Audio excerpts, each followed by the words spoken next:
Yes, I agree. It's really lovely today, especially after all the cold weather we've had. These biscuits you've made are really wonderful.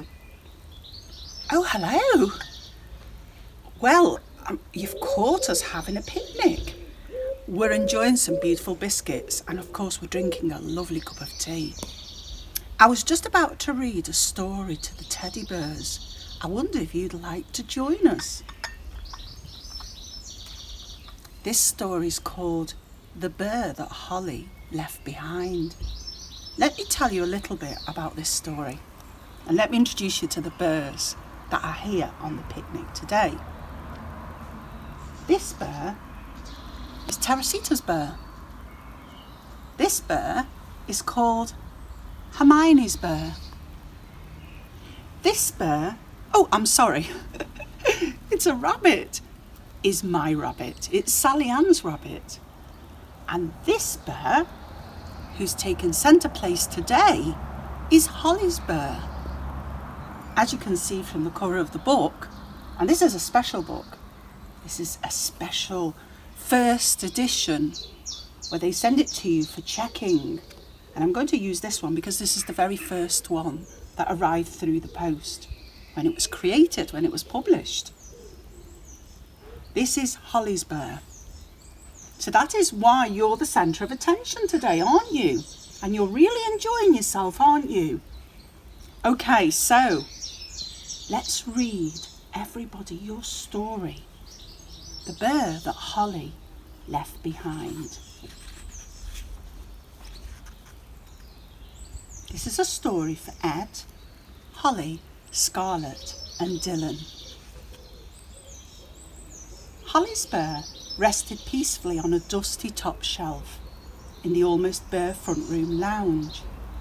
From there, he watched Holly's father busily running back and forth, in and out of the almost empty semi-detached house. Outdoors on the driveway was a large white van. The doors wide like a mouth, the van filled to the top with many, many cardboard boxes.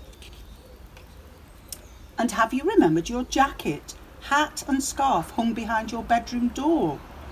And Holly nodded as her father whizzed past carrying a mountain of coats from the downstairs closet, a green umbrella tucked between his breastbone and chin. And have you remembered your Wellington boots and fishing rod tucked at the back of the old paint shed? And Holly nodded once again as her father flew forth carrying a heap of camping gear, a blue toothbrush clamped between his clenched teeth. And have you remembered your Burr? It's on the top shelf in the front room lounge. Now Holly's head remained quite still.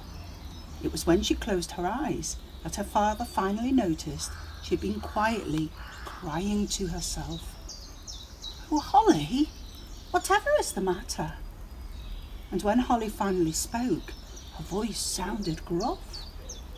"I don't want to move. I've changed my mind. And Burr doesn't want to move either. We're staying put." And with that, Holly dried her wet face with her long sleeves before boldly folding both of her arms. Her father, who was at this very point carrying a large familiar box in his arms, sighed. Inside were many treasured keepsakes: Holly's crib blanket, a soft hairbrush, her first curl, Holly's first tooth, her school reports, all excellent, lots of colourful crayon drawings. Signalling now, Holly's father asked her to join him outside, to sit together on the front doorstep.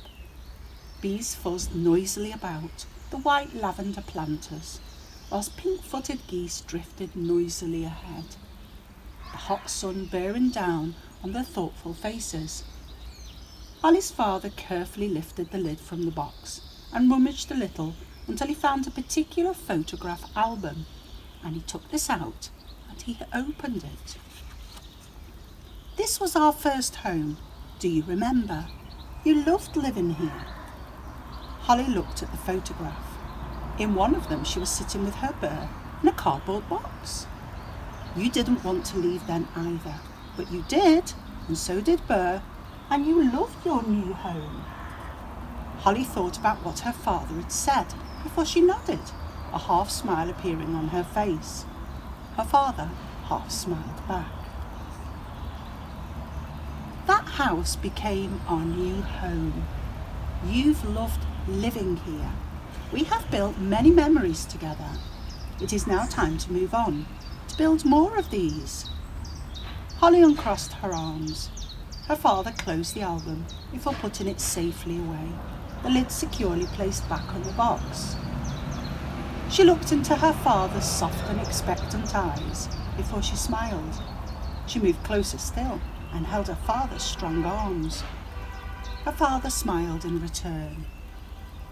Holly thought about her new home and the large room that was to be her own, and the large attic and the pretty gardens and the fields at the back of the house filled with cowslip and adventure, where horses neighed and rabbits romped, before she nodded. I'm ready. When the white van pulled away, Holly's father let out a loud sigh. It had been a long and tiring day.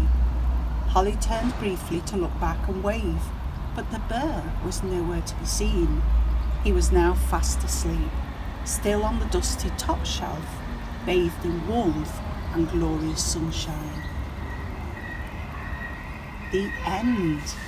So did you enjoy that story? So you've not heard that story before, have you, Holly's Burr? No, you haven't. What did you think, Teresita's Burr? You liked it. I knew you'd like it. And what did you think, Hermione's Burr? You loved it. That's good news. What about you, Rabbit? Yes. No, I agree. Yes. I know, he's great, Dad, isn't he? So, the most important question is, what did you think about it, Holly's Burr? Really? You do? I think so too, yes. That's a perfect drawing of you. Yes. Got you quite right. Yes, I agree with you. And wasn't this the perfect time? The weather's beautiful. Great time for a teddy bear's picnic. In this case, a Burr's picnic. So, what's this story about? Well, this is a story about change. It's about moving on. It's about moving home. It's also a story about fathers and daughters. And above everything else, it's a story about love, isn't it? Because families come in all sorts of shapes and sizes. And in this story, Holly's moving on with her dad. And they're moving to a new home. And they're going to be very happy together. So, just before we finish, because we've had a wonderful time this afternoon, haven't we? I thought I'd read you one other story. So, here we have some of my stories here. And I know you didn't know this. I decided that I was going to finish off by reading the story of the gift. Okay?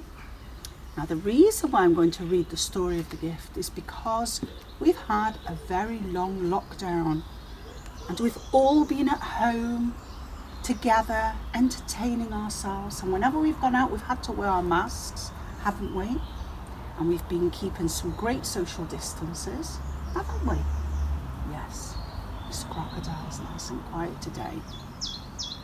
Well, I thought I'd read you a story called The Gift. And I know you've heard this before, but maybe our listeners haven't. This is a story about life. Life is a gift. Unwrap it and smell it. Cherish it and hold it. Taste it and make the most of it. Okay. The gift. I woke up one day and it was there, the gift, waiting for me. It happened as I opened my eyes very early in the morning. In the morning, I made the most of it. I cherished it. I bathed in its glorious daybreak glow. I danced as I dressed, and I sang as I washed. I thanked the spirit gods. I told them I appreciated my home and my garden and the morning frost nipping at my toes. And in the afternoon, I made the most of it. I cherished it. I skipped during my short lunch hour. I hummed as I played. I sang as I hopped. I thanked the spirit gods. I told them I appreciated my school and my friends, and the afternoon rainbows and my foes. In the evening, I made the most of it. I cherished it. I lolled gaily by the dying, flickering fire. I painted stories as I sat, and I sang as I fed the cat. I thanked the spirit gods. I told them I appreciated my guardians and my parents, and my departed sisters and my iron-willed brothers. I went to sleep one day, and the gift was gone, no longer waiting for me. It happened when I closed my eyes, very late in the evening. But I did not cry, I did not weep, I went to sleep. And the spirit gods whispered into my ear as I slept soundly, sucking the end of my thumb. And they smiled kindly upon my frownless face, and they said, "Tomorrow the gift will be yours once more. Unwrap it and smell it, cherish it and hold it, taste it and make the most of it. It will not always be here." I did not cry, I did not weep, I went to sleep, I went to sleep. So, that finishes our story time today. I'm sure you appreciate that life is a gift. I hope you enjoyed your first reading of The Burr That Holly Left Behind. And I just want to mention before we go, just for our listeners, that this beautiful book was illustrated by Sam Harris. He's a new illustrator and he's doing a wonderful job. I absolutely love the colours that he's chosen, really quite beautiful. And the gift was illustrated by Danielle Ward. So that's where we're going to leave it today. I hope you enjoyed the very first reading of The Burr That Holly Left Behind.